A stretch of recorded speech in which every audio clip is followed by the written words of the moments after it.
On n'aurait probablement pas réussi à recruter tout court si on n'était pas passé par cette démarche-là. Qu'est-ce qu'a pensé ton management quand tu as dit et moi je vais prendre le temps d'abord de faire ces centaines d'interviews? Déjà, j'ai eu plus d'écoute de la part des managers pour considérer des profils atypiques et qui ne réunissaient pas forcément 100% de ses compétences. Ça rejoint de toute façon un élément qui est important dans tout recrutement, qui est la phase de brief en amont, que ce soit avec le recruteur et l'hiring manager ou un comité de décideurs un peu plus important. Autant on ne fait pas du feeling pour choisir des profils, mais par contre quand on recrute, être sensible au point de friction. Quand on a une souffrance, pour utiliser un gros mot, sur un sujet, c'est probablement là qu'on peut accorder un petit peu de l'attention et trouver des points d'amélioration, aussi en tant que recruteur ou recruteuse pour faciliter son travail au quotidien. Bonjour à tous et bienvenue dans Les Pieds sur le Bureau. Je suis Paul Barat et chaque mois, je reçois des experts des ressources humaines pour décrypter les tendances d'aujourd'hui et de demain. Et demain, c'est aujourd'hui. On peut dire que notre invitée du jour, Carole David, ne fait pas les choses comme les autres. Déjà, elle ne s'appelle pas forcément Talent Acquisition Manager, mais plutôt experte en tentage de trucs. Ensuite, Carole ne fait pas des entretiens comme les autres. Elle a passé des centaines d'heures à interviewer des candidats sans pour autant avoir un poste directement à leur proposer. Au lieu de s'appuyer sur des démarches traditionnelles, elle mise sur des échanges exploratoires. Ça lui permet de plonger au cœur des métiers, comprendre leurs attentes et leurs besoins et éventuellement tisser des liens solides avant même de lancer un processus de recrutement. Mais concrètement, comment fonctionne cette approche? Quel impact sur les délais, la qualité des profils ou les taux de conversion? Pour le savoir, place à un épisode qui lui aussi sort des sentiers battus. Recrutement, cherchez l'intrus. On en parle tout de suite avec Carole. Bonne écoute. Bienvenue Carole, je suis ravi de t'accueillir dans le podcast. Merci de ton invitation, je suis ravie d'être là. Carole, tu sais, on a une tradition dans le podcast, on commence toujours par présenter notre invité avec un CV en moins d'une minute. On n'est plus sur le CV en moins d'une page, mais vraiment le CV en moins d'une minute. Je te propose qu'on commence par ça et que je démarre un chrono pour chronométrer.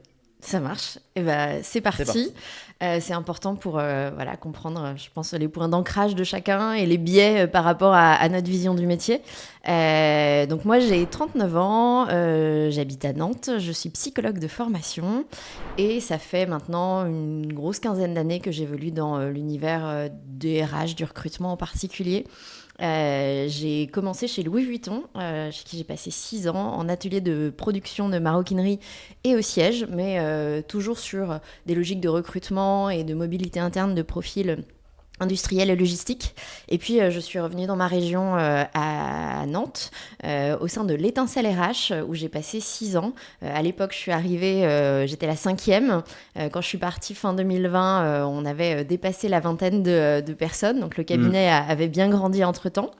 Et j'ai eu envie ensuite de me lancer de façon indépendante, justement dans une phase d'exploration. Donc j'ai appelé mes tentages de trucs, où j'ai été freelance et j'ai fait presque tout sauf du recrutement.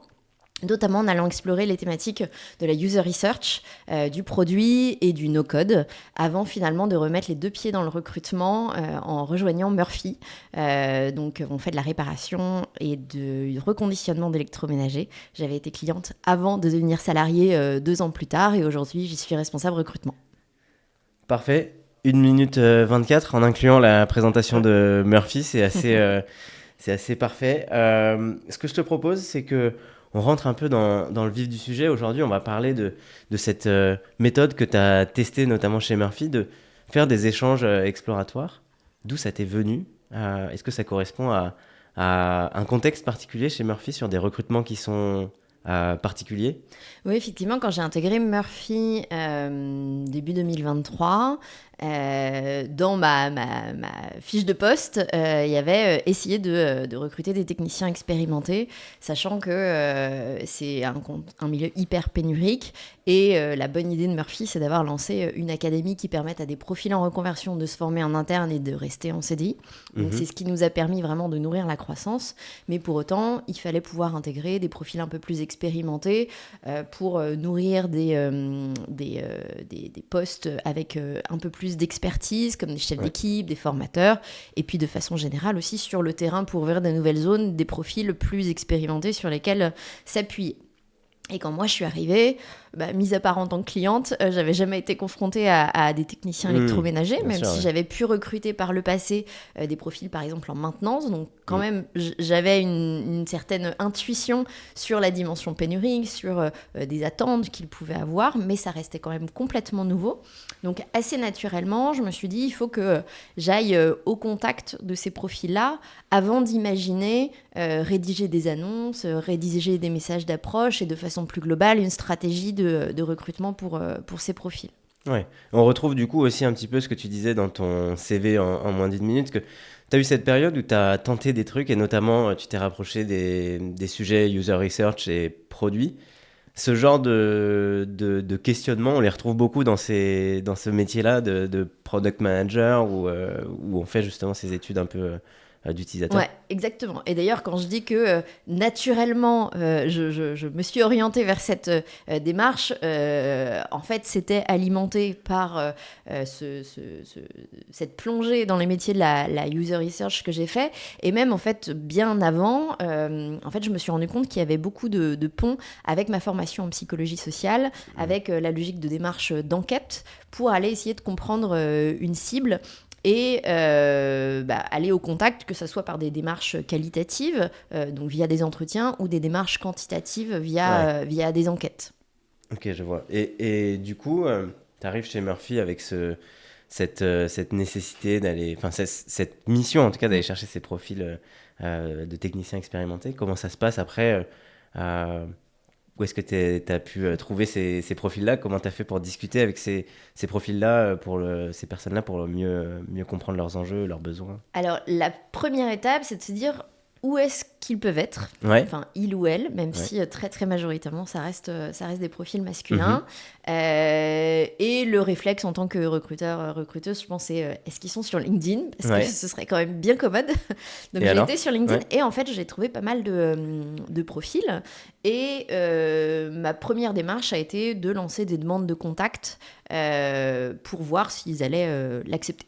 Et la bonne surprise, c'est qu'effectivement, il y a quand même une bonne partie d'entre eux qui ont accepté, sachant que c'était un message en toute humilité qui indiquait que j'étais arrivée chez Murphy récemment, que j'avais tout à apprendre du métier et que tout simplement suivre leurs actualités pouvait être aidant pour moi.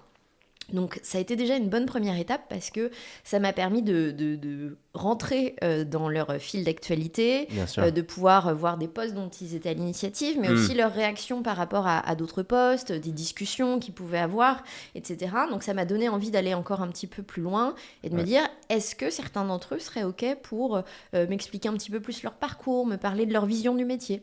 Donc, sur on va dire une sélection d'entre eux, justement pour avoir une diversité en termes de seniorité, en termes de localisation géographique, j'ai lancé des messages un peu ouverts pour demander s'ils avaient 10-15 minutes à me consacrer au téléphone. Et là encore, plutôt bonne surprise.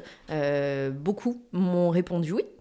D'autres m'ont répondu non et c'était tout à fait OK et un certain nombre ne se voyaient pas échanger avec quelqu'un de la concurrence par loyauté, ce que je peux absolument comprendre et dans ces cas-là on ne va pas forcer, mais avec cette démarche j'ai réussi à discuter avec une bonne centaine de profils à peu près sur une période d'1 an et demi, avec des durées tout à fait variables, des niveaux de détail tout à fait variables, mais tout ça m'a aidé à me faire une représentation des profils de réparateurs électroménagers et on va dire nourrir une intuition qui était que c'est à la fois le même métier mais à la fois un métier différent selon qu'on l'exerce à Paris intramuros quand on est en réparation à domicile versus dans le fin fond de la campagne de je ne sais quelle région, selon qu'on l'exerce en atelier de reconditionnement ou en réparation à domicile, selon qu'on l'exerce chez un constructeur, du coup on travaille sur les mêmes marques,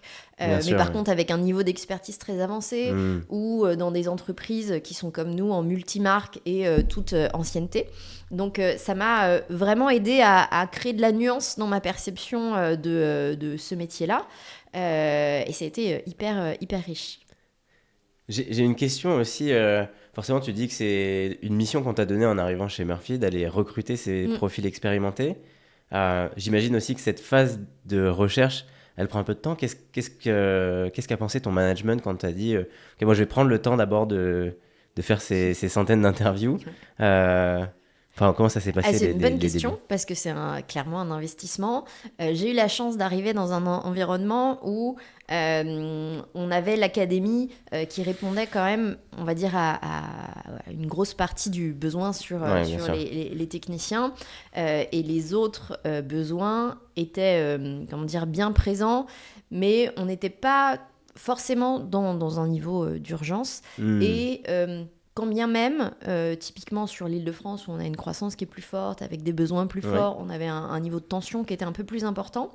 Mais au fur et à mesure de ces échanges, en fait, ça permettait de factualiser les difficultés de recrutement. Donc, c'était pas une question de dire attendez que je fasse mon petit travail d'exploration pour vous dire ce qu'il en est. C'était, au fur et à mesure, je documente. Je dis, j'ai discuté avec tel profil, de telle enseigne, qui m'a dit telle chose. Ce qui m'amène à penser que nos difficultés de recrutement, elles peuvent venir de tel ou tel point. Peut-être que sur ce point-là, on a de la marge de manœuvre, on pourrait évoluer dans tel ou tel sens. Peut-être que sur ce point-là, effectivement, on est coincé. Donc, il faut le prendre en compte. Et justement, sur l'Île-de-France, il nous a vraiment fallu plusieurs mois pour commencer à avoir des pistes, mais ce travail de factualisation, de compréhension du marché a permis, quelque part un peu forcé, mais de façon tout à fait rationnelle, à considérer d'autres pistes pour remplir les postes vacants. Et notamment, je pense aux chefs d'équipe qu'on n'a pas trouvé directement en externe. Cette période, en fait, elle a permis de se dire, ok, en fait là, vraiment, c'est pas juste une intuition que c'est difficile de recruter. On a beaucoup d'éléments factuels. Il faut absolument qu'on pense à des alternatives pour préparer peut-être plus vite que ce qu'on avait envisagé des profils internes à prendre ce poste. Ou alors, sur un poste de formateur, par exemple, finalement, ça nous a amené à considérer un profil qui était peut-être plus junior, qui venait de l'externe, avec un autre regard, finalement à tenter le coup. Et 2 ans après, ça fonctionne très très bien avec lui. Donc les échanges ne se sont pas transformés directement en recrutement, mais ont permis de construire un référentiel qui a beaucoup aidé à considérer d'autres profils peut-être pas idéaux dans un premier regard, que ça soit en interne ou en externe. Ouais, bien sûr. Et j'imagine que on a parlé un peu de la perception de ton management. Il y a aussi la perception des profils, des personnes que tu as contactées, qui ont plutôt bien réagi. Mais c'est quoi un peu leur feedback? Tu leur écris en disant moi je vous contacte, j'ai rien à vous proposer en tant que tel. Comment ça s'est passé? Est-ce que ça simplifie aussi l'échange, que ce soit un échange non... Je pense que effectivement, le fait d'avoir une posture pas du tout poussive et effectivement d'être très honnête sur le fait que je cherche pas à vous recruter, ça aide à les faire se sentir à l'aise et à se sentir reconnus en fait dans leur expertise et dans la dimension précieuse de leurs paroles, au-delà d'être une espèce de bout de viande qui va servir à remplir des objectifs de recrutement. Donc je pense que effectivement cette posture-là, paradoxalement, elle aide à créer le contact, quoi. Ouais. Et du coup, on a parlé un petit peu des impacts que ça peut avoir sur la connaissance de certains profils, des choix stratégiques sur la réorientation de vos recherches.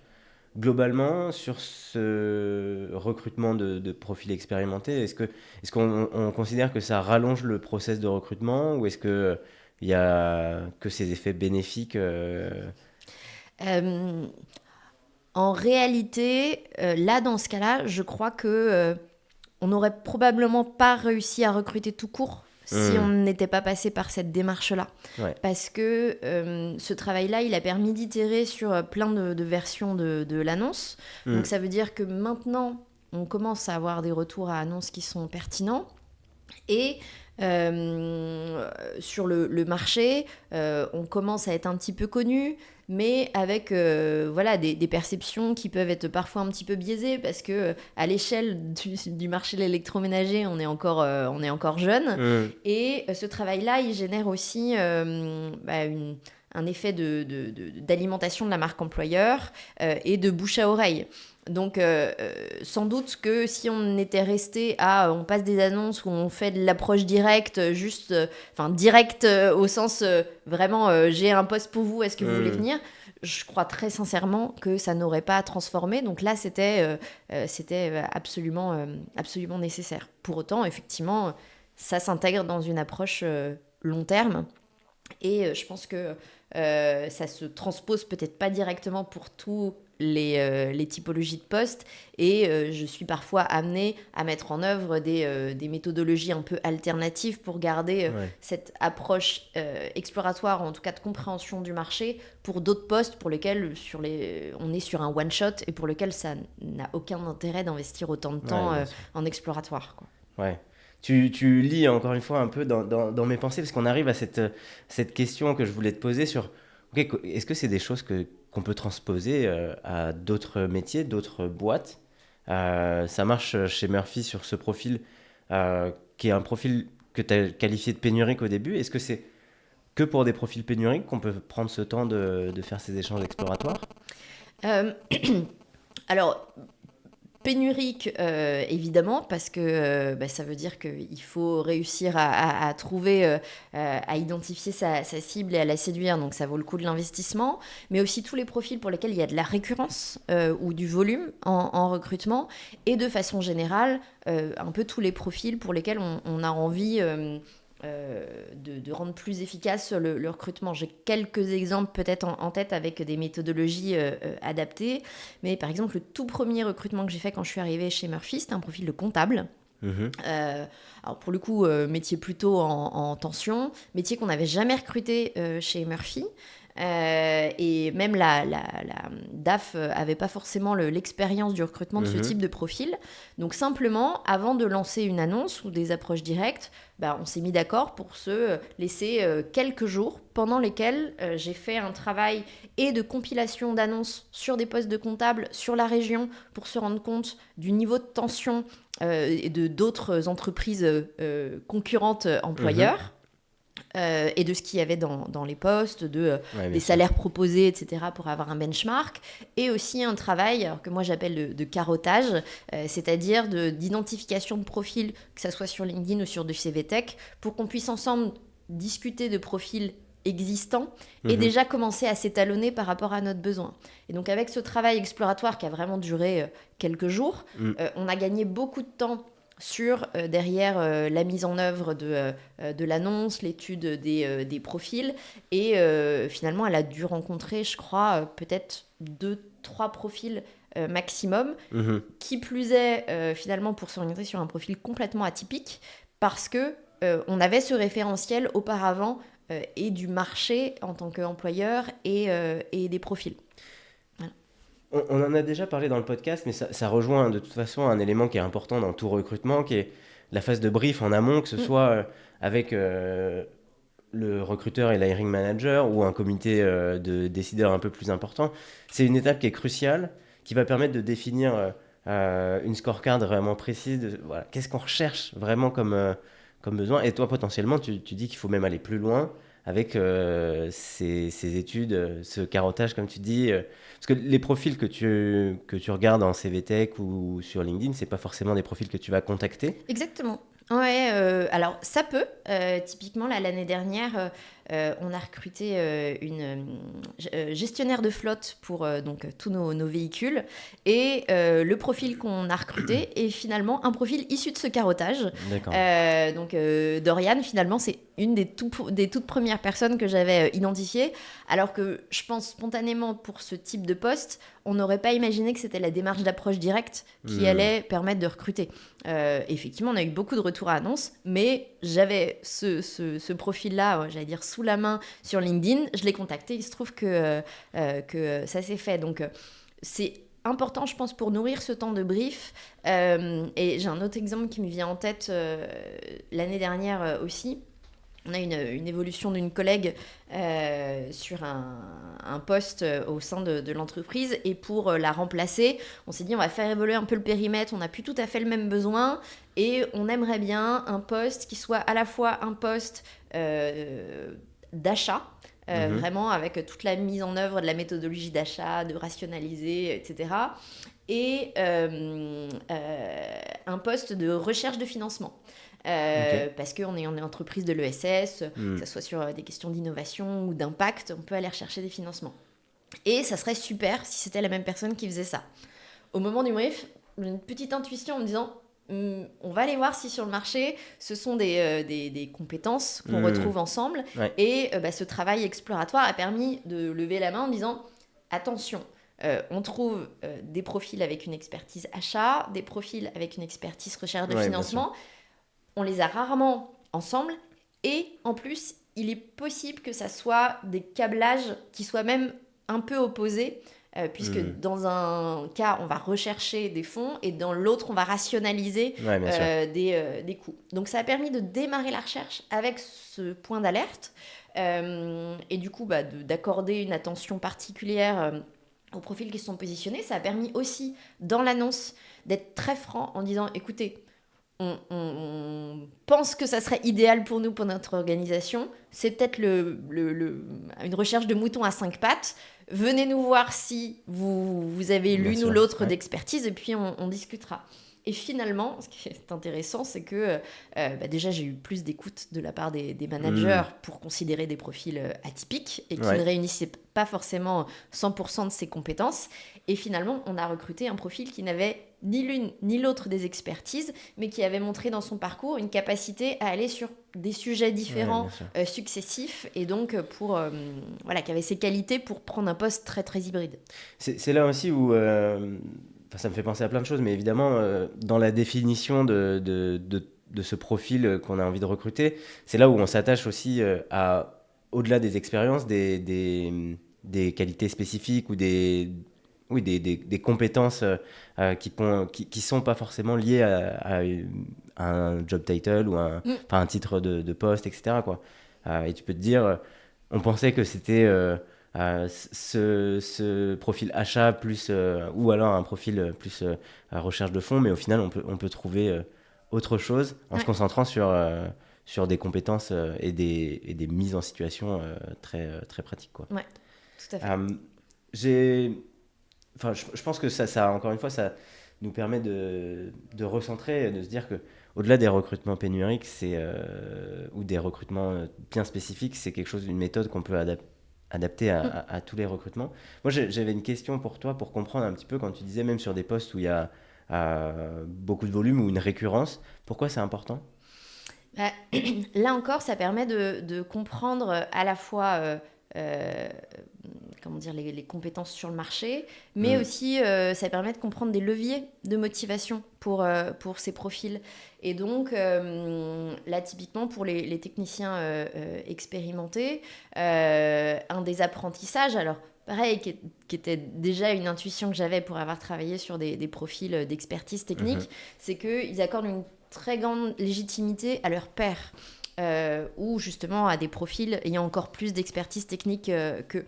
Donc ça nourrit aussi par exemple les annonces en se disant à partir de maintenant dans l'annonce on va proposer une option dans le formulaire de candidature pour dire est-ce que le premier contact vous préférez que ça soit avec Carole pour parler de Murphy ou avec le manager régional pour parler de la dimension technique et du métier. Et donc ça peut se transposer sur plein d'autres postes pour justement trouver des petits ajustements, de même que sur un profil là, très volumique quand on recrute pour l'académie.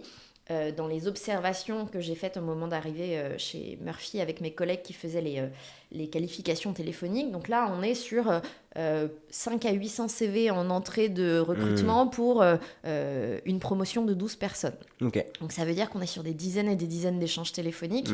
Et on se rendait compte qu'il y a une partie des échanges téléphoniques qui tournait court parce que les personnes n'étaient pas inscrites à Pôle emploi et que la formation démarre par une POEI, enfin France Travail. Ok. Et en fait, ces observations-là ont permis de se dire qu'est-ce qu'on peut faire pour améliorer ça. Et donc, on a tout simplement intégré une question dans le formulaire qui dit Bien sûr, ouais. est-ce que vous êtes inscrit à France Travail ou est-ce que vous avez l'intention de le faire là sous peu. Et on s'est économisé, là on a fait le calcul il y a quelques temps, l'espace d'1 an et demi, c'est l'équivalent quasiment de 4 semaines de travail à temps plein Bien sûr, ouais. en identifiant ces profils-là. Donc, en fait, ce travail, c'est presque, je le qualifierais d'observation systématique, que ça soit dans les échanges avec des profils, mais aussi dans la manière dont on met en œuvre notre recrutement pour identifier des petits points d'amélioration. Et puis du coup aussi sur tes métriques, tous les chiffres que tu peux capter aux différentes étapes du process de recrutement, que ce soit dans ton ATS ou autrement, mais se dire que typiquement si on prend l'exemple d'un ATS, c'est de se dire bah voilà, je sais que j'ai tel volume en entrée avec 500-800 CV, et pour autant j'ai une promotion de 12, j'ai forcément des CV qui ne sont pas qualifiés. On essaye de regarder les taux de transformation à chaque étape aussi pour optimiser. Et là, en l'occurrence, c'est le formulaire que vous avez, qui a été optimisé pour permettre de gagner du temps en quelque sorte. Et donc réduire aussi des métriques qui sont importantes dans le recrutement, le time to hire notamment. Ouais, tout à fait. Et sur les métriques, effectivement, c'est quelque chose d'important. Très franchement, je dirais pas qu'on est exemplaire parce que... Bref, on a toute une organisation qui fait que c'est assez difficile de suivre de façon très simple les métriques. Et du coup, c'est bien de le faire quand on peut le faire. Mais je serais aussi à inciter à être sensible à son ressenti. Alors, autant on ne fait pas du feeling pour choisir des profils, mais par contre, quand on recrute, être sensible aux points de friction, à ce que j'appelle auprès de l'équipe les cailloux dans la chaussure, les choses sur lesquelles on sent que ça grince un petit peu parce que quand on a une souffrance, pour utiliser un gros mot, sur un sujet, c'est probablement là qu'on peut accorder un petit peu de l'attention et trouver des points d'amélioration, aussi sûr. En tant que recruteur ou recruteuse pour faciliter son travail au quotidien. Ok. On arrive un peu sur la fin de cet épisode, enfin en tout cas la dernière partie de l'épisode. Moi, j'aimerais comprendre un petit peu, bon, tu te qualifies sur LinkedIn, c'est marqué experte en tentage de trucs. Pourquoi c'est important pour toi de chercher à tester des nouvelles choses, de toujours itérer et d'essayer d'innover? Alors, je pense que y a probablement des questions de câblage personnel, parce que j'ai des discussions parfois avec des collègues qui me disent « mais pourquoi tu questionnes ?» tout, et je peux absolument comprendre qu'on n'est pas tous câblés pareil, et c'est ok que quelqu'un soit plus à l'aise dans de la mise en œuvre et du fonctionnement un peu linéaire. C'est pour ça que on travaille à plusieurs. Donc il y a un truc de câblage personnel, et effectivement le tentage de trucs, c'est comme ça que j'ai nommé ma période d'exploration, parce que à l'époque j'avais pas un métier identifié, et en fait j'ai vu que ça prenait beaucoup, et que j'ai beaucoup de gens qui m'écrivaient en disant mais c'est marrant, ce mot ça me parle vachement, j'aurais presque envie de m'identifier là-dedans. Et donc en fait tout simplement, c'est une logique d'amélioration continue. À l'époque où j'étais chez Louis Vuitton, j'étais dans un environnement industriel où j'ai découvert ce qu'était le lean manufacturing, cette démarche d'amélioration continue. Et déjà à l'époque, ça a fait tilt. J'ai trouvé ça intéressant et j'en ai une vision. C'est pour ça que je pense que le tentage de trucs parle, qui est pas trop ambitieuse. Je vois pas ça comme étant une révolution, comme un moyen de tout optimiser, suroptimiser tout le temps, mais plutôt d'identifier des sujets, potentiellement des petits sujets qu'on peut observer, sur lesquels on peut trouver des leviers qui vont nous faciliter la vie, qui vont améliorer l'expérience candidat. Et petit à petit, comme ça, en travaillant ces petits sujets, on arrive à des choses qui sont un peu plus importantes, mais pas par ambition démesurée à l'avance. Ouais. Et tu le disais, il y a aussi cette volonté de formation aussi continue. On l'a déjà dit dans ce podcast aussi, il y a peu de formation dans le recrutement en tant que tel. Et pourtant, il y a la dernière fois, le dernier épisode qu'on a fait avec Malika, dit j'ai 15 ans d'expérience dans le recrutement, j'ai fait que ça. Et on peut s'améliorer en continu. Donc il y a aussi cette recherche-là de continuer à progresser. Et du coup, c'est pour ça qu'on fait des tests supplémentaires. Ouais, exactement. Moi, j'ai une formation en psycho, donc c'est une formation qui est très généraliste. Pour autant, je suis super contente aujourd'hui en termes d'apport, justement, et de méthodologie, et on va dire de prise de recul, et de logique analytique de façon générale. Et même, quand on se parle recrutement, j'ai eu des cours de logique tout court. Donc, en fait, j'ai appris à manier les opérateurs booléens. À l'époque, en fac de psycho, je pensais pas que ça me servirait dans le sourcing, mais du coup, je suis ravie aujourd'hui. Et donc, au quotidien, effectivement, ce qui permet de s'améliorer, pour moi, c'est énormément le réseau. Et c'est vrai que par rapport à l'époque où j'ai démarré, on commençait à avoir un petit peu LinkedIn. Aujourd'hui, on a quand même accès et à des événements et à des Slack surtout. Je suis une très, très, très, très, très grosse consommatrice de Slack, que ce soit Recruiter's Kitchen, par exemple, sur vraiment du recrutement, ou des Slack orientés RH, parce que je considère que en tant que recruteur ou recruteuse, c'est aussi important d'aller se nourrir de fonctions connexes et d'aller aussi toucher un peu au RH généraliste. Donc, je m'alimente vraiment beaucoup de ça. Après... Encore une fois, il y a des questions de câblage. Moi, je suis très à l'aise avec le fait d'avoir 10 Slack en permanence sur mon navigateur. J'écoute aussi énormément de podcasts, je lis, mais chacun peut avoir ses modes d'alimentation privilégiés. Et j'aurais tendance à inciter les personnes à aller vers ce qui est le plus confortable pour eux, le plus naturel pour eux. Et si c'est pas des Slack, si c'est pas des événements physiques, de trouver quelque chose qui leur convient bien pour commencer à nourrir cette curiosité et ce réflexe d'aller demander de l'aide, parce que c'est ça aussi tout simplement. Presque toutes les semaines, j'envoie un message à des pairs pour leur poser une question, savoir comment ils font ça, et moi aussi partager mon expérience. Ouais, c'est hyper important d'avoir cette prise de conscience de l'importance du réseau, de la connexion, et surtout que on peut pas forcément tout savoir et tout faire tout seul. Il y a une question que je voulais te poser aussi, qui dit tentage de trucs, dit aussi loupage de trucs. Est-ce qu'il y a des choses que tu as tenté, que tu as raté, des échecs qui t'ont servi? Ouais, alors, il y a des choses que j'ai tentées, on va dire, pour l'exercice, sans savoir si ça allait mener à quelque chose, et en fait, qui font des trucs plutôt rigolos. J'ai un exemple, là, au moment où je suis devenue freelance, en fait, j'étais dans une période où j'étais obnubilée par les bouloches de pulls, de manteaux. Et en fait, j'ai vraiment été très très loin en testant tout un tas de rasoirs, de détournements d'objets du quotidien, même les peignes à poux, etc.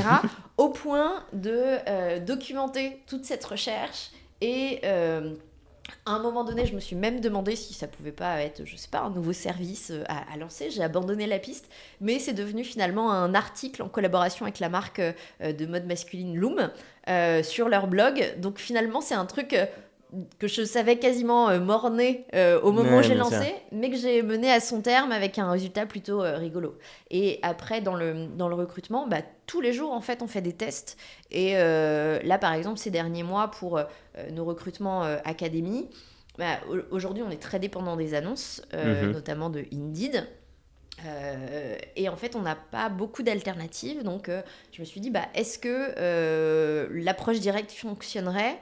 Donc, on est allé sur Pôle emploi, sur France Travail, pardon, j'ai du mal à passer le cap. Identifier des profils, leur envoyer des messages pour savoir s'ils étaient intéressés, ou alors aller dans des groupes Facebook d'entraide sur la réparation d'électroménager ou le bricolage pour poster nos annonces. C'est pas des tests qui ont fait leurs preuves pour l'instant, qui ont eu des résultats. je crois assez fort au fait qu'on retentera parce que ça peut dépendre de la région, ça peut dépendre du timing et donc il faut qu'on le refasse pour se dire que définitivement ça ne fonctionne pas. Mais c'est important, je pense, de continuer à essayer de trouver des alternatives plutôt que de rester dans notre dépendance à l'annonce et en plus à Indeed, pardon.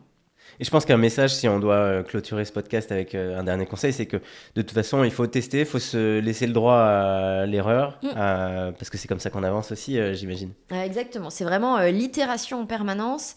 Et puis, chez Murphy, on en est un exemple très fort. On fait partie de l'économie sociale et solidaire.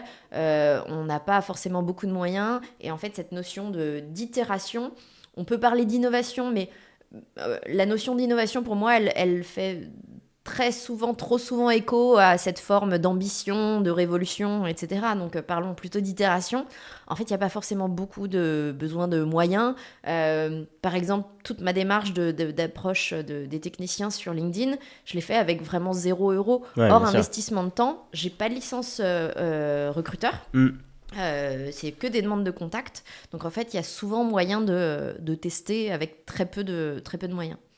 Super, merci Carole. On termine juste avec la dernière question du podcast qui est un peu notre cooptation. Est-ce que tu as quelqu'un que tu aimerais voir ou entendre dans ce podcast ? Alors, il y a plein de gens, dont des gens que tu as déjà interviewés. Je pense à Christelle Vaugelat-Calipé, donc je lui fais un coucou. Mais là, dans mon esprit, de façon très actuelle, je pense à Maxime Gourlet, qui est le directeur du développement humain d'une société qui s'appelle Acorus, qui est une société du bâtiment, enfin dans le BTP, qui fait de la rénovation et que je trouve très inspirante puisque depuis maintenant 2010, je crois, ils se sont vraiment développés avec une logique de régionalisation et des modes de fonctionnement un peu alternatifs. Notamment, c'est quand même une boîte du BTP qui a lancé la semaine de 4 jours. Et je ne connais pas Maxime Gourlet, pas encore, mais du coup, je serais très curieuse de l'entendre parler de leur point de vue et de leur rapport au recrutement et au RH à ton micro. Parfait, merci beaucoup Carole. Je vais plutôt du coup passer par l'approche directe pour le contacter, mais en lui disant que ça vient de ta part. Merci beaucoup pour cet épisode et puis on se retrouve très vite pour un autre épisode le mois prochain. Merci beaucoup.